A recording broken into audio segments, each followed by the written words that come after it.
각골난망이라는 제목으로 하나님 말씀 전하겠습니다.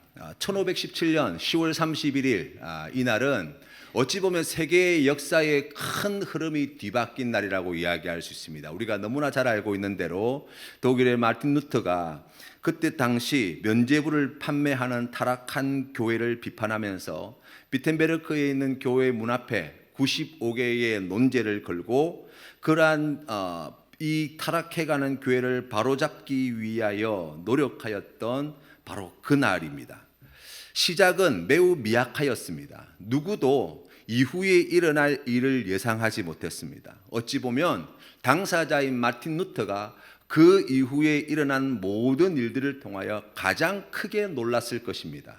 그러나 하나님께서는 작은 불씨와도 같은 그 조그만 사건을 통하여서 우리 하나님께서는 세계 역사를 뒤바꾸어 놓는 놀라운 일들을 이루셨습니다. 그런데 이 마틴 루터가 종교개혁을 일으키는 것은 어느 날 갑자기 그러한 일들이 시작된 것이 아니에요.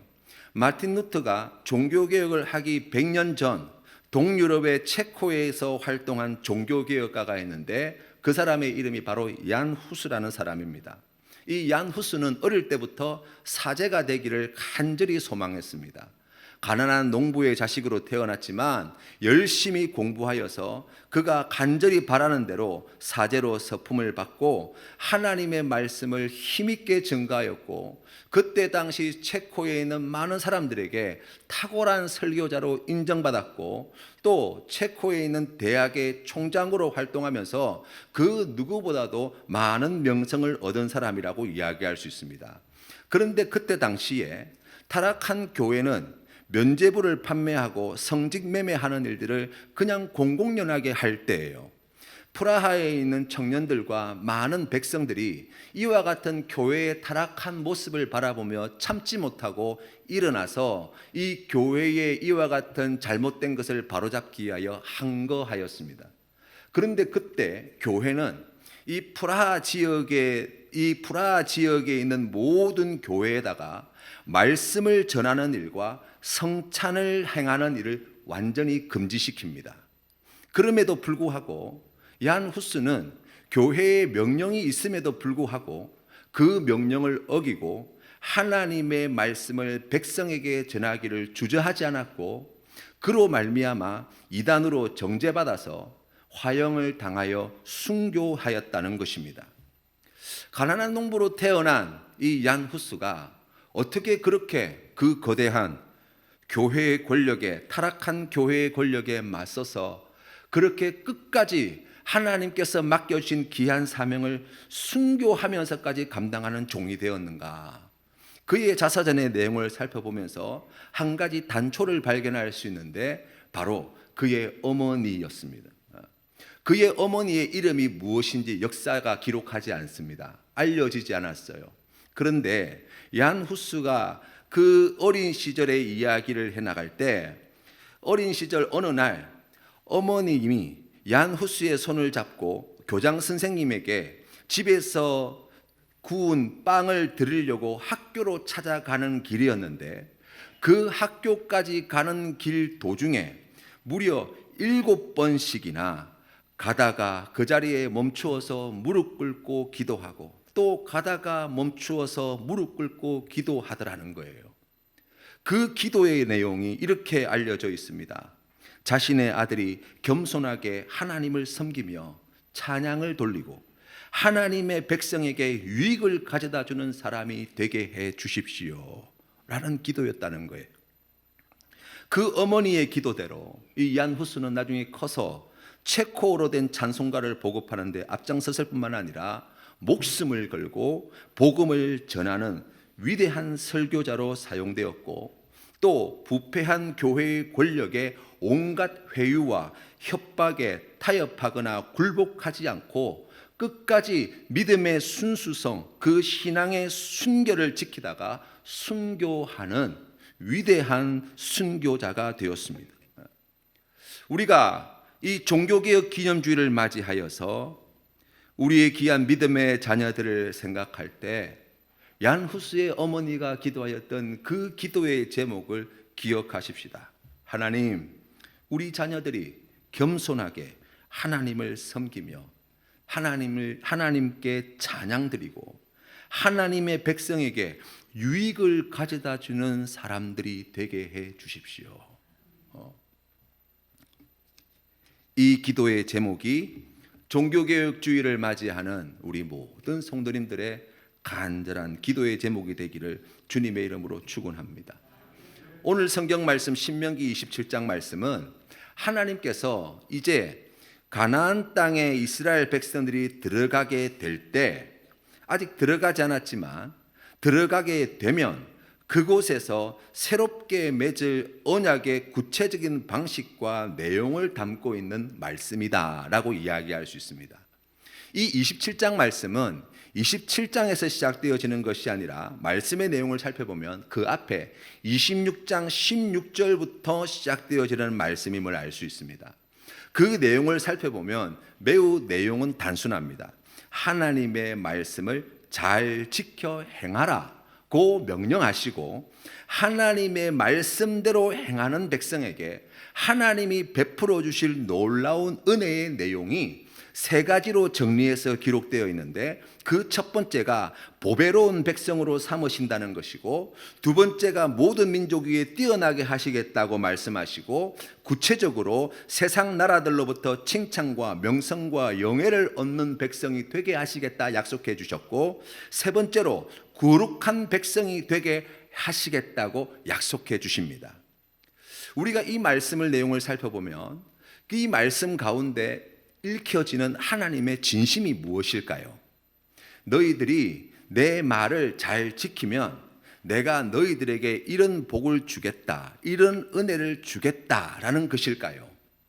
저는 이 말씀을 묵상하면서 하나님께서 우리에게 진짜 하고 싶은 말씀이 뭘까를 생각할 때 이 말씀의 순서를 바꾸어 보아야 하지 않나 생각하게 되었어요. 무슨 말씀이냐면, 우리 하나님은 우리에게 은혜를 베풀어 주시기를 원하신다는 거예요. 우리 하나님은 우리가 하나님께서 주시는 그 좋은 은혜를 풍성하게 받아 누리기를 원하신다는 거예요. 구체적으로 어떠한 은혜입니까? 하나님으로부터 보배롭게 여김받는 은혜, 세상의 모든 나라들, 민족들 가운데 뛰어나게 되어지는 은혜, 모든 나라와 민족들에게 칭찬과 명성과 영예를 얻게 되어지는 은혜, 그리고 거룩한 백성이 되는 이와 같은 은혜를 하나님이 택하신 백성들이 한 사람도 한 심령도 빠짐없이 다 받아 누리기를 원하신다는 거예요. 그런데 그 은혜를 누릴 수 있는 유일한 길이 어디에 있다는 것입니까? 하나님 말씀을 듣고 그 말씀에 순종하는 것 말고는 그 은혜와 복을 누릴 길이 없다고 말씀하시는 거예요. 여러분, 우리 하나님께서 우리에게 베풀어 주시는 은혜는 크게 두 가지 특징이 있습니다. 그 첫 번째는 무엇이냐면, 그 은혜를 우리가 간절히 바라고 그 은혜를 얻기 위해서 우리가 각고의 노력을 기울이고 열심을 낸다고 해서 주어지는 게 아니라는 거예요. 그건 은혜가 아니에요. 내가 얻고 싶고 내가 그것을 얻기 위해서 열심히 애쓰고 노력한다고 해서 얻어지는 것이 아닙니다. 성경은 우리에게 뭐를 말씀하십니까? 값없이 그저 주시는 은혜라고 말씀하시는 거예요. 그런 은혜를 받을 인과관계가 만들어지지 않아요. 이렇게 했기 때문에 이런 복을 주겠다가 아니에요. 그저 주신다는 거예요. 우리가 어떤 준비를 하거나 어떤 공로가 있어서 주시겠다가 아니에요. 그냥 값없이 하나님이 주고 싶어서 주시겠다는 거예요. 그게 은혜예요. 그런데 이게 전부가 다가 아니에요. 우리 하나님의 은혜의 두 번째 특징은 하나님께서 그와 같은 은혜를 주시지만 우리가 잘못하면 그 은혜를 누리지 못할 수가 있다는 거예요. 여러분, 우리가 잘 아는 탕자의 비유의 이야기를 한번 생각해 보십시오.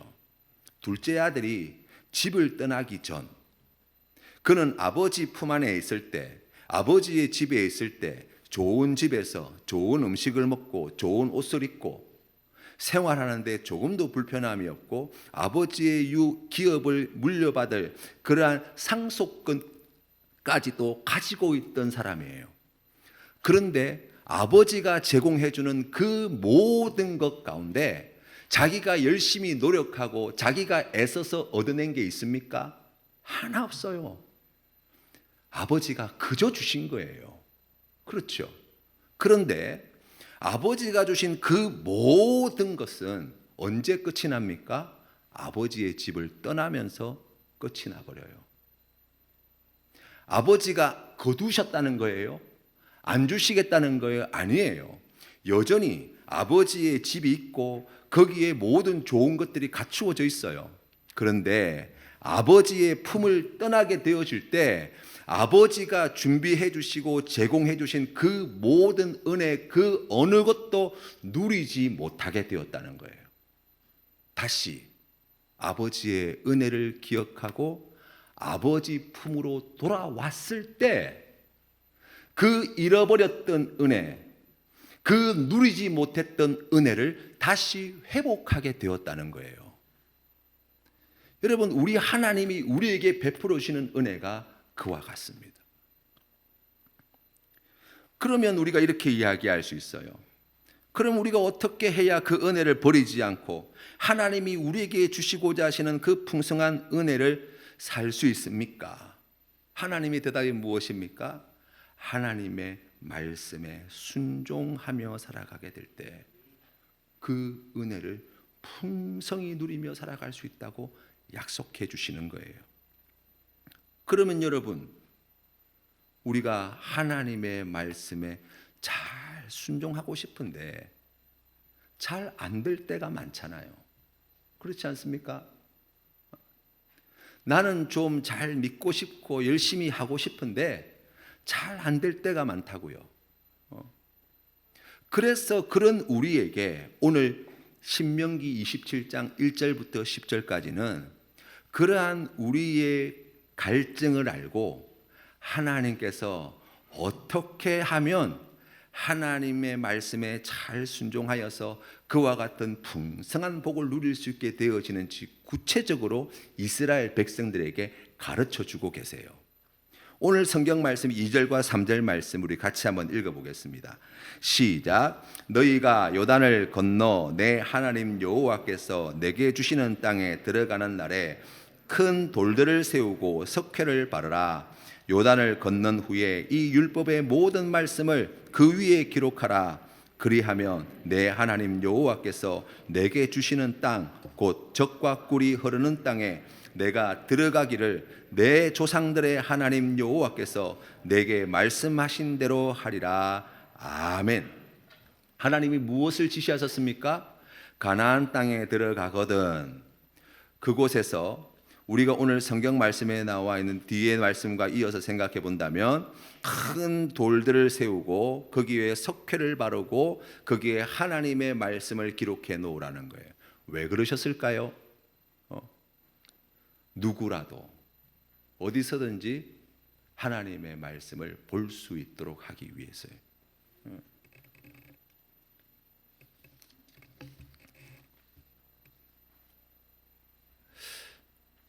우리가 하나님의 말씀을 잘 지키며 행하는 삶을 살려고 할 때 오늘 주신 말씀을 통해서 우리가 배우게 되는 하나님의 지혜가 무엇입니까? 그 말씀을 언제 어디서든지 가까이 하지 않으면 하나님의 말씀에 순종하는 삶이 어렵다고 말씀하시는 거예요. 여러분, 혹시 신앙생활을 하시면서 이런 마음으로 신앙생활을 하고 있지는 않습니까? 주일날 예배드리고 평일에 그냥 착하게 살면 되지.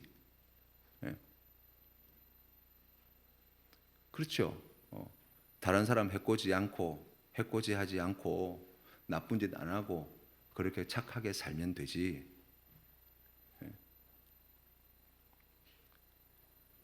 여러분의 삶의 자리에 하나님의 말씀이 일주일 168시간 가운데에 얼마만큼의 시간이 하나님의 말씀으로 채워지고 있어요. 그렇지 않습니까? 말씀을 알지 못하는데 어떻게 하나님의 말씀에 순종할 수 있겠어요? 이스라엘에 가보니까요, 이 집 주인이 유대인인지 아닌지 주인을 만나보지 않아도 알 수 있더라고요. 보통 가게든지 호텔이든지 집이든지 들어가는 문설주에 유대인 집은 원통 같은 게, 조그만 원통 같은 게 있어요. 그 하는 걸 보면 이 사람들은 들어갈 때, 들어가며 나오며 할 때 그걸 만져요. 그리고 입에 손을 갖다 대고 거기에 대한 경외심을 표현합니다. 궁금하잖아요. 이 뭔가 그 안에 양피지, 원래 이제 전통적으로 이야기하면 이제 제대로 하려면 양피지를 넣어요. 말씀이 기록된 양피지 말입니다. 쉐마의 말씀, 신명기 쉐마의 말씀이 기록된 양피지가 그 안에 들어 있어요. 그러니까 집 문을 출입할 때 그것을 한번 쓰다듬으면서 그 안에 들어있는 하나님의 말씀을 다시 기억하는 거예요. 아, 하나님이 우리에게 주신 쉐마의 말씀, 그 말씀을 기억하며 살아가는 것이 생활화되어 있어요. 오늘 우리가 종교개혁 기념주의를 기념해서 우리 교회 학교에서 말씀 암송 대회를 합니다. 여러분, 나이가 들어가지고 외우는 성경 말씀은 사실 오래 안 가요. 계속해서 반복해서 안 하면. 그런데 어린 나이 때 외운 하나님의 말씀은 평생을 갑니다. 하나님은 하나님의 말씀을 어디서든지 보기를 원하시고 그 말씀을 기억하기를 원하세요. 요즘 스마트폰과 같이 이렇게 좋은 도구들이 있어가지고 우리가 어렵지 않게 성경 말씀을 찾고 할 수 있지만, 그러나 제일 좋은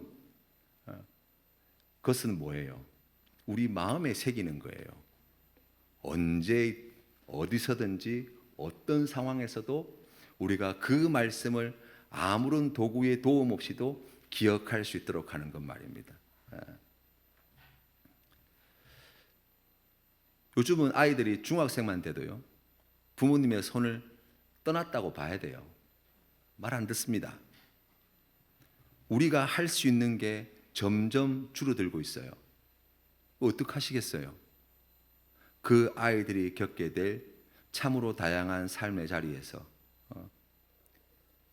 어디에 있든지 어떤 상황에 놓여 있든지 무엇으로 그 아이들을 지켜줄 수 있다고 여러분 장담하십니까? 우리 하나님의 말씀 말이에요. 어릴 때 그 마음의 신비에 새겨진 하나님의 말씀, 그 말씀이 어디에 있든지 무슨 일을 만나든지 그 심령 가운데서 역사하게 될 것이고, 우리의 자녀들에게 힘과 위로와 길과 생명이 되어지고 우리 자녀들의 삶을 예수 그리스도 앞으로 인도하는 등불이 될 거예요.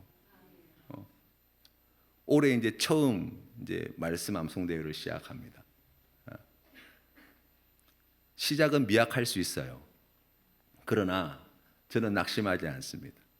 내년에도 내후년에도 계속해서 해나갈 작정이에요. 우리 권사회에서 이 일을 열심히 잘 도와주셔가지고 귀하게 헌금하시고 또 함께 뜻을 모아주셔가지고 앞으로 계속해서 이 일을 진행해 나갈 수 있도록 우리가 함께 마음을 모으고 있습니다.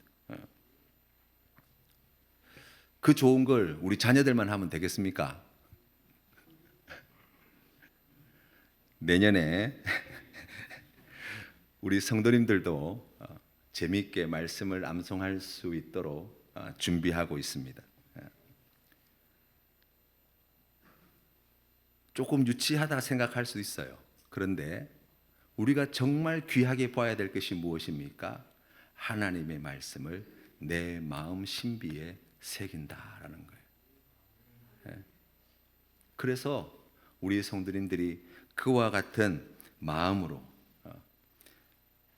뜻을 같이 해주시고 동참해 주시면 우리 센텀 장로교회가 말씀 위에 든든히 서가는, 그리하여서 성도님들의 삶이 하나님의 말씀대로 순종하는 삶으로 나아가는데 큰 힘이 되어질 줄로 믿습니다. 두 번째로 오늘 주신 말씀을 통해서 하나님께서 우리가 그 은혜를 받기 위하여 하나님의 말씀에 순종하는 삶을 살아야 되는데, 그럼 우리가 더 말씀에 잘 순종하기 위해서 무엇을 해야 합니까? 라고 이야기할 때 하나님께서 5절 6절 말씀을 통해서 가르쳐 주시는 것이 있어요. 같이 한번 읽어보겠습니다. 시작. 또 거기서 내 하나님 여호와를 위하여 제단 곧 돌단을 쌓되 그것에 쇠 연장을 대지 말지니라. 너는 다듬지 않은 돌로 내 하나님 여호와의 제단을 쌓고 그 위에 내 하나님 여호와께 번제를 드릴 것이며. 아멘. 오늘날로 이야기하면 무엇입니까? 바로 예배예요. 여러분, 우리가 하나님 말씀을 가까이 하는 이유는 무엇입니까? 하나님 말씀대로 살기 위해서예요.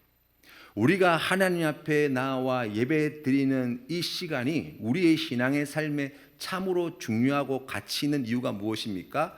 여러 많은 이유가 있지만 그 가운데 오늘 주시는 말씀을 통해서 우리가 다시 마음에 새겨야 하는 것은, 우리가 오늘 주님 앞에 나와 드리는 이 예배의 시간이 우리의 삶의 자리에서 하나님의 말씀에 순종하며 살아가는데 너무나 귀하고 중요한 시간이 되어진다는 거예요. 왜 그럴까요? 이 예배는 하나님과의 관계를 회복하는 시간이에요. 이스라엘 백성들이 하나님 앞에 나올 때에 하나님 앞에 대부분의 제사가 무엇과 관련되어 있습니까? 죄와 관련되어 있어요. 그렇죠. 번제도 마찬가지고 속죄제도 마찬가지고 속건제도 마찬가지, 직접적으로 죄에 대한 문제를 해결하자는 거예요. 제물을 가져와서 그 제물에게 자신의 죄를 전가하여서 그 제물을 잡아 하나님께 바쳐 드릴 때 하나님께서 그것을 기쁘게 받으시고 그의 모든 죄를 사해 주신다는 거거든요. 죄를 사해 주신다는 것은 단순히 우리 안에 있는 그런 지저분하고 더러운 것을 씻어 주신다는 게 아니에요. 죄로 말미암아 단절되어진 하나님과의 관계가 이제 다시 회복되어졌다는 거예요. 예배의 시간이 바로 그러한 자리입니다. 우리가 주님 앞에 나와 예배 드리는 것, 이 시간 우리가 이 자리에 앉아서 예배 드리는 것은 뭐 좋은 이야기를 듣고 뭐 그런 좋은 말들 있을 수 있어요. 그런데 그것보다 더 중요한 것, 하나님과의 관계를 다시 회복하는 자리. 우리가 일주일 동안 세상 가운데 살아가면서 우리가 정신없이 살아가느라 하나님을 잊고 내 마음대로 내 뜻대로 살았던 지나온 날들을 우리가 돌이키고 다시 하나님을 나의 주님으로 모시고 하나님을 나의 유일하신 구원자로 고백하며 우리가 하나님을 찬양하고 하나님을 예배하고 하나님의 말씀을 듣고 하나님께 귀한 것 드리는, 하나님께 기도 드리는, 하나님께 찬송을 드리는 시간, 바로 이 시간이 예배의 시간이에요. 하나님과의 관계가 회복될 때 하나님의 말씀에 순종하게 되어지는 거예요. 예배는 우리가 하나님을 사랑하는데 우리가 할 수 있는 가장 정제된 표현 방식이에요. 이 예배는 인간이 하나님을 높일 수 있는 가장 정제된 방법이에요. 우리 하나님께서 우리의 예배를 얼마나 기다리시고 얼마나 기뻐하시는지 몰라요. 우리의 예배를 기뻐 받으시는 하나님께서 이 예배 시간을 통하여 사랑하는 성도님들에게 은혜 주실 때 그 은혜에 힘입어 예배당 문을 나서 우리가 다시 일주일을 세상 가운데 살아갈 때 하나님의 그 은혜에 힘입어 주님의 말씀에 순종하는 귀한 삶, 그 삶을 통하여 하나님께서 주시는 우리를 보배롭게 여기고 세상 모든 민족 가운데 뛰어나게 하시고 우리를 거룩한 백성으로 만드시는 우리 하나님의 그 풍성하신 은혜를 누리는 복된 성도로 살게 되어지는 거예요. 사랑하는 성도 여러분, 코로나의 위기를 겪으면서 한국교회의 위기를 많이 이야기합니다. 한국교회의 위기가 아니죠. 보다 정확하게 이야기하면 무엇이었습니까? 예배의 위기였어요. 코로나로 말미암아 예배를 마음껏 드릴 수 없는 환경이 되었어요.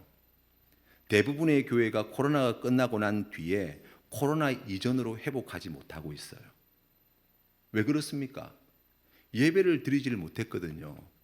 예배를 드리지 못한 것은 단순히 예배를 못 드린 것이 아니라 일상의 삶 속에서 말씀대로 순종하는 삶을 살아내지 못하는 거예요. 하나님과의 관계가 회복되지 못하는 거예요. 그래서 돌아오지 못하는 사람들이 지금 굉장히 많아요. 바라기는 이번 새생명 전도 축제를 통해서 그동안 오래도록 예배당을 떠나 있던, 이 교회를 떠나 있던, 한때 우리와 함께 신앙생활했던 우리의 지체들을 돌아보고 그들을 권면하여 우리가 함께 기쁨으로 나와 주님 앞에 예배하는 그러한 은혜가 있는 귀한 시간 되기를 간절히 소원하고 기도합니다. 우리 성도님들도 그러한 마음을 가지고 함께 기도해 주시기를 바랍니다. 세 번째로 우리가 오늘 주신 말씀 7절 말씀을 같이 한번 읽겠습니다. 시작. 또 화목제를 드리고 거기에서 먹으며 내 하나님 여호와 앞에서 즐거워하라. 아멘. 하나님의 말씀을 잘 지키며 살기 위해서 여러분 뭐가 필요한지 아세요? 좋은 신앙 공동체가 필요한 거예요. 7절 말씀이 이야기하는 바가 그것입니다. 화목제를 드리고 거기에서 먹으며 내 하나님 여호와 앞에서 즐거워하라. 화목제를 드릴 때 하나님께서 정하여진 그러한 부위를 하나님께 제물로 드리고 난 뒤에 남은 것은 함께한 이웃들과 같이 식탁을 나누는 교제를 했어요. 그러니까 하나님 앞에서 쉽게 이야기하면 잔치 자리가 만들어지는 거예요. 그곳에서 하나님 앞에서 이웃들이 함께 모여서 맛있는 음식을 나누고 거기에서 삶을 나누고 또 여호와 하나님 앞에서 즐거워하는 이 즐거움을 나누는 은혜를 누리게 된다고요. 지난 금요일날 제가 말씀드렸어요. 세상에는 두 종류의 교회가 있다고 말씀드렸습니다. 어떤 교회입니까? 집에 가고 싶은 교회가 있고, 교회 가면 집에 빨리 가고 싶은 교회가 있고, 교회 가면 집에 가고 싶지 않은 교회가 있어요. 우리 교회가 아이들부터 시작해서 어르신들까지 우리 교회에 오면 집에 안 갔으면 좋겠다는 그런 교회가 되었으면 좋겠다는 말씀 우리가 함께 나누었거든요. 여러분 그런 교회를 꿈꾸십니까? 그러려면 어떻게 해야 됩니까? 주시는 말씀을 기억하세요. 하나님 앞에서 함께 예배하고 하나님 앞에서 함께 떡을 떼고 하나님 앞에서 함께 즐거움을 나누고 하나님 앞에서 함께 삶을 나누고 마음을 나누고 은혜를 나누고 말씀을 나누게 되어질 때 우리 교회가 그런 교회가 될 수 있어요. 단지 교회에서 신앙생활을 재밌게 하자는 게 아니에요. 이것이 어디로 연결되어진다고요? 우리의 삶의 자리로 돌아가 하나님의 말씀을 순종하는 데에 매우 큰 힘이 되어진다고요. 우리 신앙 공동체가 말입니다. 이 건강하고 행복한 신앙 공동체가 여러분이 삶의 자리에서 하나님 말씀을 기억하고 그 말씀대로 순종하는 데에 큰 도움이 되어진다고요. 잘 안 믿으시는 것 같아요. 정말입니다, 여러분. 영적으로 침체되어 있을 때, 환난과 위기와 문제 앞에 흔들릴 때 하나님 앞에서 함께 예배하며 그 은혜를 나누었던 그 형제 자매들이 우리에게 얼마나 큰 도움이 되는지 모릅니다. 우리의 신앙의 여정 가운데 우리가 신앙의 성장과 성숙을 이루어가는데 여러분 독불장군이 없어요. 내가 잘나서 잘 되는 사람이 없어요. 같이 가는 거예요. 같이 가는 거예요. 함께 가는 사람이 있어서 그 길을 가내는 거예요. 함께 십자가를 지는 사람이 있어서 그 직분을 감당하는 거예요. 우리가 삶 속에서 하나님 말씀에 순종하며 살기를 원한다면 오늘 주신 말씀을 꼭 기억하시기를 바랍니다.